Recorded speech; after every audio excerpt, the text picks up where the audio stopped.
Looking back, my life has been quite a challenging journey.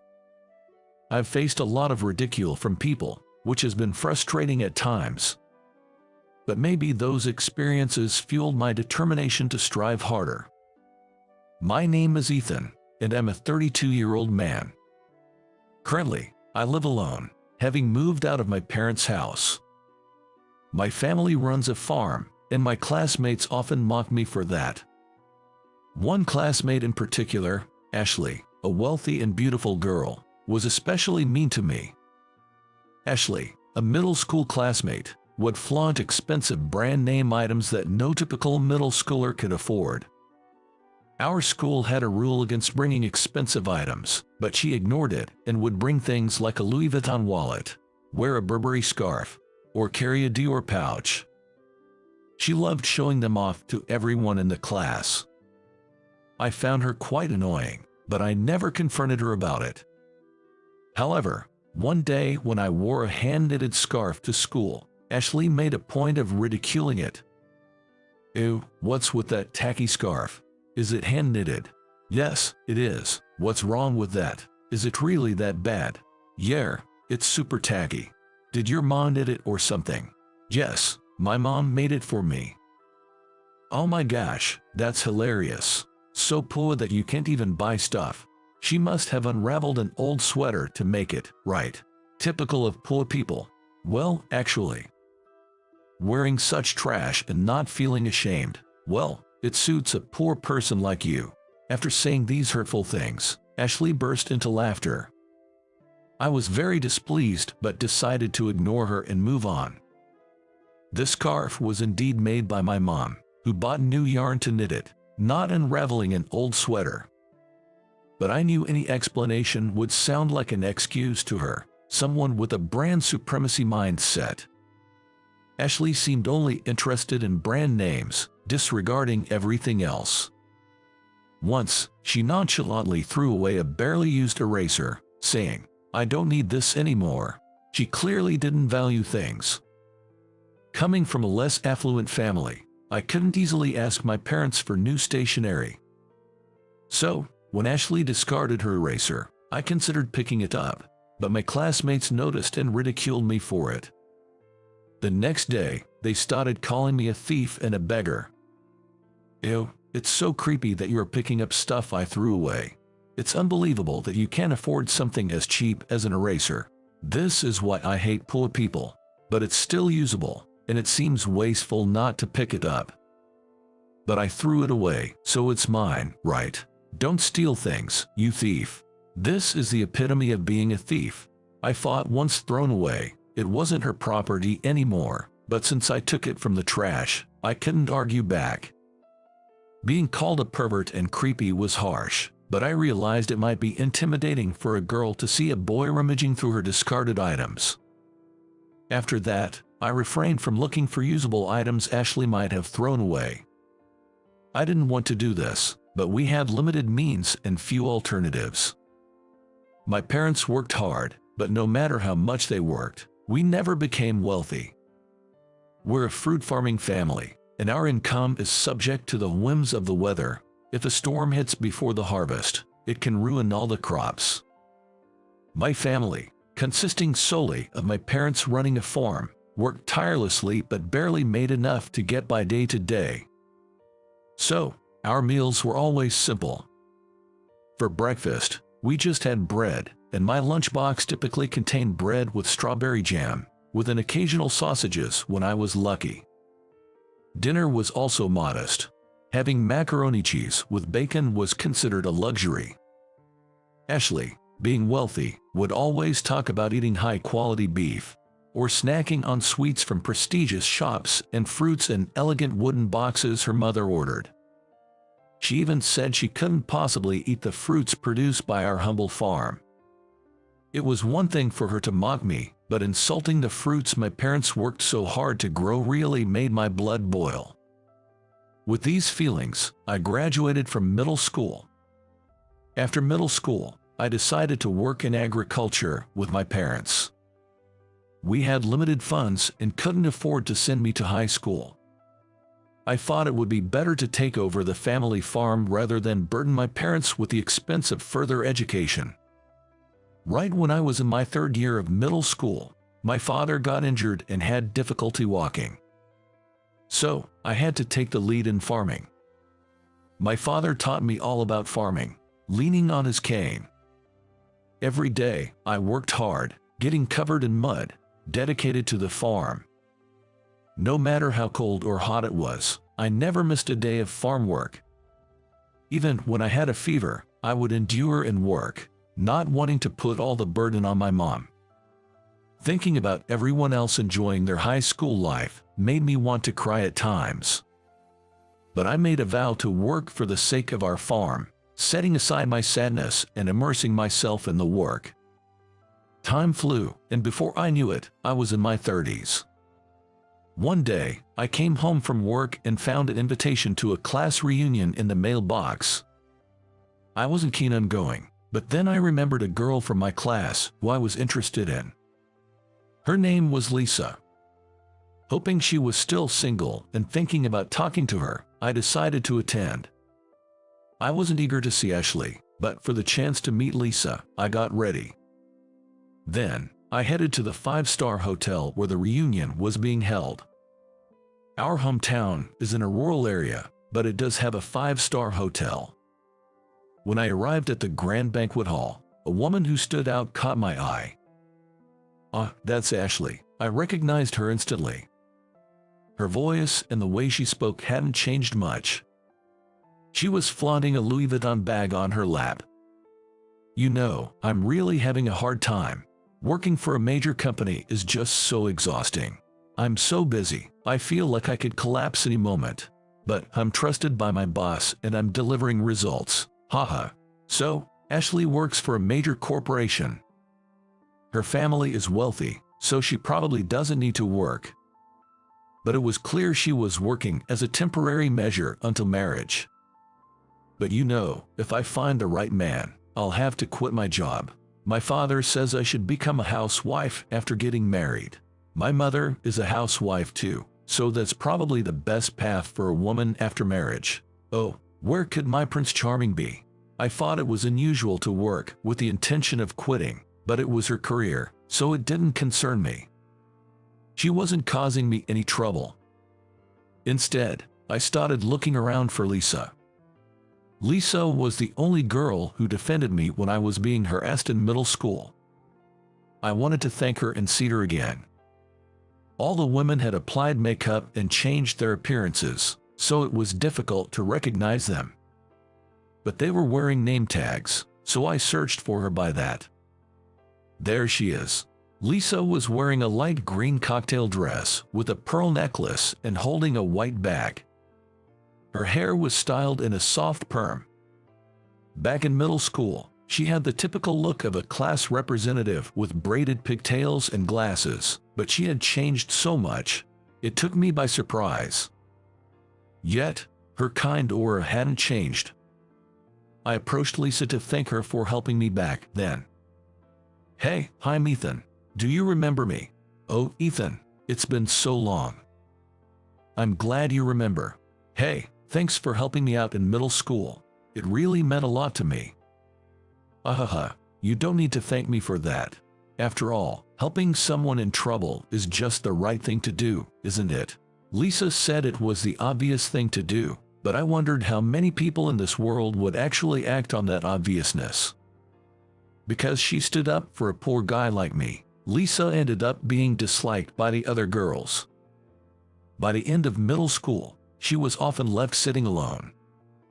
I felt truly sorry that she had to go through tough times just because she helped me. But I was glad I got the chance to thank her at this reunion. If I hadn't come, I might never have had the opportunity to express my gratitude.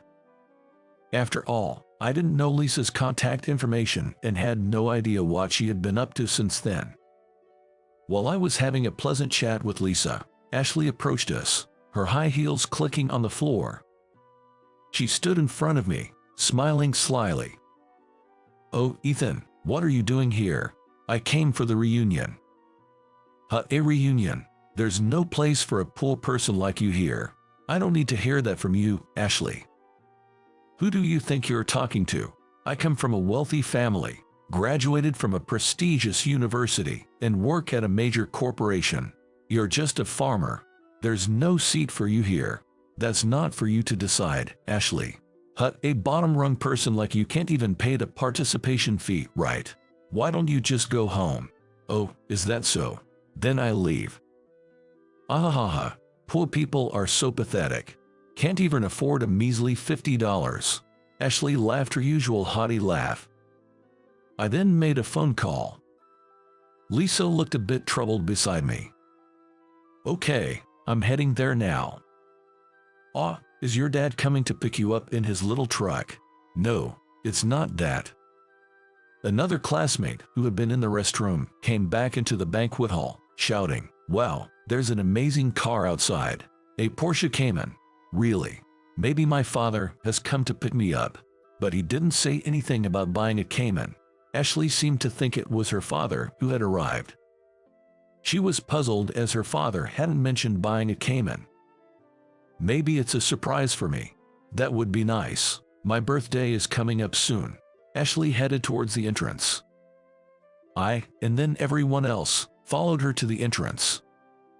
President Jordan, I've come to pick you up. Thanks, Keith. What? The president? Yeah, I'm a president, and this Cayman is mine. Keith here is my personal driver. Nice to meet you. I'm Keith, President Jordan's driver. What? You were just a pool dropout. How can you afford such a luxury car? You must have stolen it or something. Your claim of being a president must be a lie. No, I bought this car outright, and I'm not lying about being a president. I started my own company. You started a company? Yeah, I struggled a lot after taking over the family farm. It felt like cultivating barren land. I wasn't making any money and was in a tough spot. But I worked hard to get out of that situation and decided to advance agriculture using high-tech equipment. The latest machines are amazing. With AI making all the decisions, improving work efficiency. The investment was costly, but I was able to quickly recoup the costs. How is that possible? After that, everything fell into place. I developed a new variety of grapes called shiny grapes. Wait a minute. Aren't those the grapes that went for $15,000 per bunch at the first auction? I saw it on the news. Yeah, those are from my farm. Haha, sorry Ashley, I'm making more money than you. Seeing me say that, Ashley had a look of utter despair. It must have been a huge shock to her that someone she belittled turned out to be incredibly successful. Here's the participation fee. Well, I'll be going now. I decided to hand over the participation fee to Ashley and leave. With the typhoon approaching, I thought it would be best to offer Lisa a ride. After all, she had mentioned wanting to leave because her mood had been spoiled. Lisa, if you don't mind, please sit next to me. Really? Are you sure?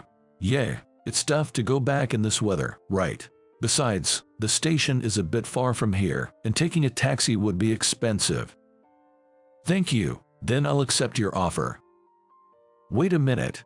Why does a loser like you get to ride in it? What?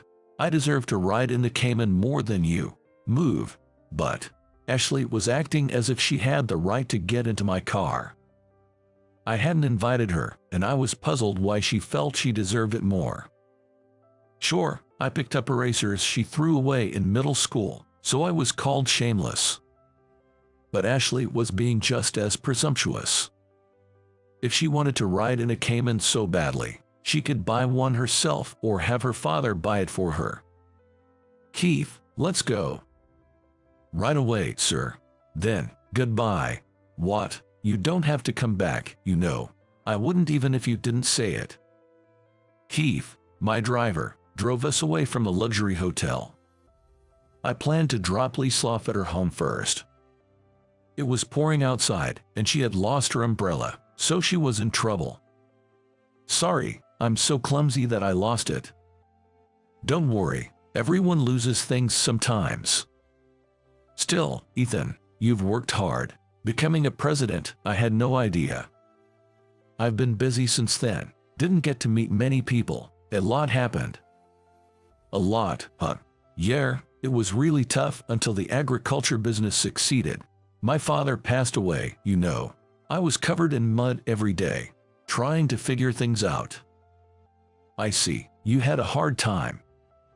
My father passed away when I was 17. As I mentioned before, my father was disabled due to an injury. One day, while he was out alone with his cane, he was involved in a traffic accident. A truck, mistaking the accelerator for the brake, plowed straight towards him. He couldn't escape because of his bad leg. Even with healthy legs, anyone would freeze seeing a speeding truck. I wondered how scared my father must have been. He was already gone before he was taken to the hospital, so thankfully he didn't suffer long. He might not have even realized what happened, passing away so suddenly. That's probably why strange things happened in our house. Lights in my father's room turned on by themselves, and his tools were found in different places. I thought maybe he still believed he was alive or had unfinished business. So, I worked hard, hoping he would find peace. When the business reached an annual turnover of $1.5 billion, my father's presence faded away. He must have been worried about me and the farm even after his death. When I shared this story with Lisa, she cried. Seeing her cry for me and my father made me realize what a kind person she is.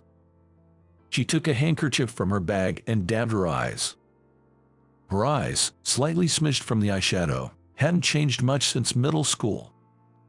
She had LASIK surgery but had always been nearsighted, wearing thick glasses. But her round, cute eyes, glimpsed briefly, had always been adorable to me. Could you turn right here, please? Yes. Turning right here. Sorry for the trouble of driving me. No worries, you're a friend of President Jordan, right, President Jordan? Yeah, don't worry about it, my house is in this direction too. Oh, I see, but still, thank you. As we were saying goodbye, Lisa mentioned she wanted to exchange contact information with me. I was a bit surprised, but we exchanged our QR codes. Thinking about Lisa as I rode in the car, my driver Keith said something to me. President Jordan, it seems like you have feelings for that lady, don't you? Hey, Keith, what are you talking about? Well, your voice was very gentle when you spoke with her. It sounded like you might like her. Well, if you don't confess now, you might regret it later. I couldn't tell my wife I loved her. Yeah, I guess you're right. Keith, my driver, is a year younger than me. But he had already lost his wife at his age. It was fortunate that they didn't have children, but his wife passed away from cancer. This was before Keith became my driver. After his wife's illness and passing, he became like an empty shell. He used to be a taxi driver, but quit and spent his days aimlessly sitting on park benches. He often got stopped by the police for his unkempt appearance, looking almost homeless. There's no doubt people mistook him for a vagrant. He was even verbally abused by high school students. Despite his young age, Keith got into trouble with a group of delinquents. That's when I stepped in to help him. Stop it. What pleasure do you get from this? Get lost. Foo. Are you okay? Are you hurt? No, I'm not injured. That's good, but be careful around here. It's a hangout spot for delinquents. Yes, I will. I had lost something that day. It was my business card holder. Keith picked it up and brought it to my farm. It's not a small farm like before, but a huge one. We have a winery and a souvenir shop. There are people working in offices in a small building on the premises. Keith brought me a box of sweets along with the business card holder, as a way to say thank you. I'll never forget what you did for me. Thank you so much. It's nothing, really. But no one has ever helped me like that before. Is that so? After hearing Keith's story, I offered him a job at my place. I thought, Even with his wife's passing, it's no use just staying in the park.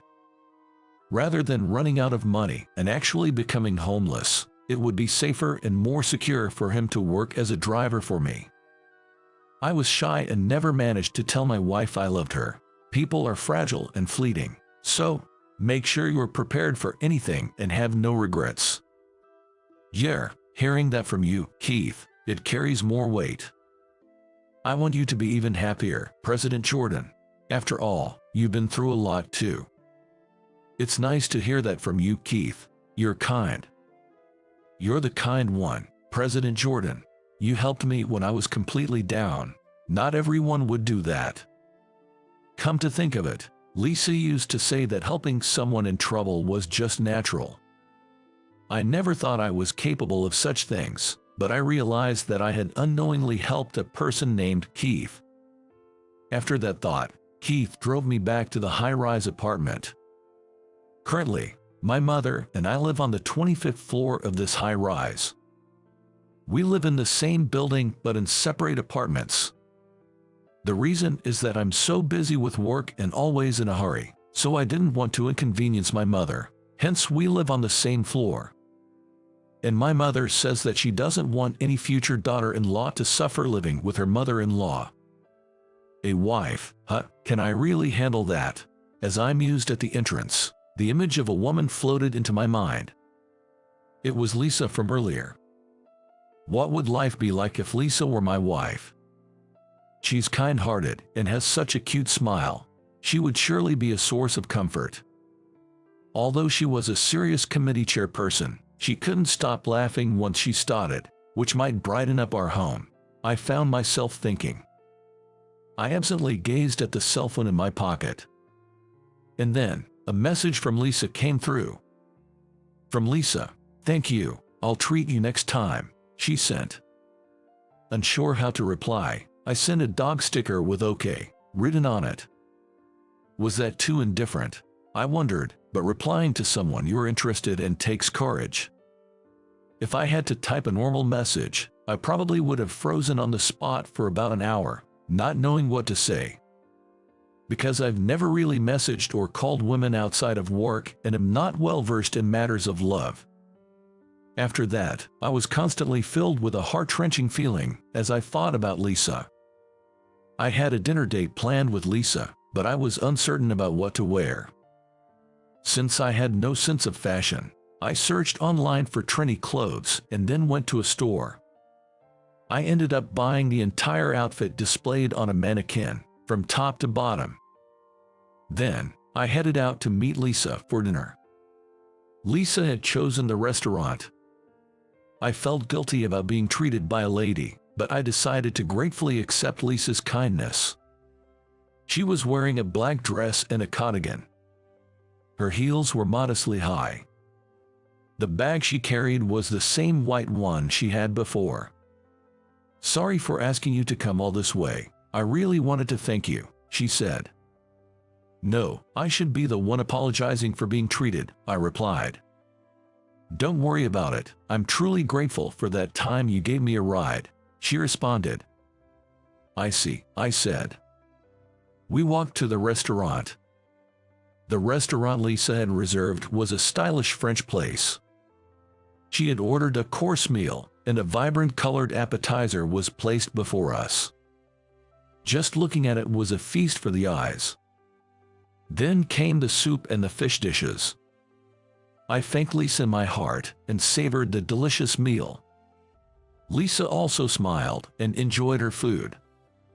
A woman who enjoys her food is my type, and I imagined how happy it would be to share meals with such a smile in the future. Our home would undoubtedly become brighter, and mealtimes would always be enjoyable. After dinner, I walked around with Lisa. Shopping with her was genuinely fun. She looked at various things with sparkling eyes, almost like a young girl. "Thank you for treating me today, Lisa, and shopping was fun too," I said. "No, thank you, let's meet again," she replied. Yeah, next time, I'll pick the place," I said. "Jay, see you later." I was surprised when Lisa said she wanted to meet again. I thought this dinner was just a one-time thank you. Her suggesting another meeting made me secretly ecstatic. After that, Lisa and I went on several dates. I told her I wanted to be her boyfriend. Blushing, Lisa responded, "I'm glad you feel that way." Her cheeks turned red, which was utterly adorable. I found myself falling even more for her. And so, Lisa and I became a couple. It's been a year since we started dating. Every time I met Lisa, parting became more painful. I wanted to be with her forever. The more I thought about it, the more urgent I felt about proposing. President Jordan, thinking about that woman again. Well, you haven't proposed yet. Hurry up, or she'll get tired of waiting. No, I don't want that. Women don't wait forever. You should propose soon. Okay, I got it. Encouraged by Keith, I decided to go ring shopping. And so, I went to look for an engagement ring. After becoming the president of exciting farm company, I could afford expensive things. But for the ring, I wanted to give something unique, one of a kind in this world. Indeed, expensive items often equate to high quality. For instance, items like leather goods, high-performance cars, or watches. With rings, it's more about the appearance than functionality, and I wanted to give something I had made myself. That's why I visited a shop where I could handcraft a ring. Brand rings often look similar. Together with a designer, I decided to create a one-of-a-kind ring. I decided to create a ring with a flowing form, using platinum as a base. Additionally, I decided to embed diamonds all around it and adorn the center with a large diamond. Engraving on the back was also part of the plan. I did some work on the ring myself. Then the owner finished it by polishing and setting the diamonds. When I went to collect the finished ring, I was glad I had it made. Even though I didn't make it all by myself, seeing the unique and beautiful ring that isn't sold in stores, I felt good about having made it. I invited Lisa for a date to give it to her. Her birthday was near, so I booked a fancy Italian restaurant. As Lisa sipped champagne, I cautiously took out the box. "Lisa, there's something I really want to give you." "What is it?" "This. Will you accept it? It's my feelings for you. An engagement ring." "Yeah, I made it. Well, not entirely by myself." "You made it?" I wondered if she would have preferred a brand, but Lisa gently held the ring, tears in her eyes. "So, this is the only one in the world, right? You made it for me, right?" "Yes, I wanted to give you a unique ring, because you are the only Lisa in the world." "I'm so happy to hear that. Thank you. This design is really beautiful. I'm thrilled to receive such a gift." "I'm glad you liked it. Lisa, I promise to cherish and make you happy, so please stay with me forever. I'm begging you. Of course, I want to be with you too. Please take care of me. I'll be a good wife, you'll see."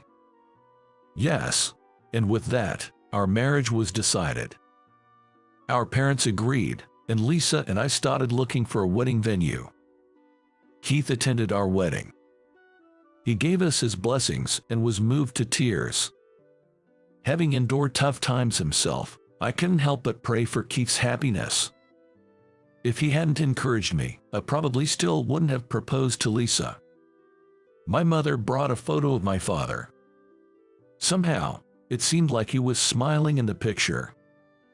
I regret that he can't see his grandchildren, but I hope he'll watch over them from heaven. Some of my middle school classmates came, but Ashley didn't. It's fine that she didn't come. Apparently, she was recently dumped and isn't in the state of mind for this. She's even left her job at a major company. I've had my struggles but never blamed my parents. Looking forward to a happy future, I'm determined to live, focusing only on what lies ahead.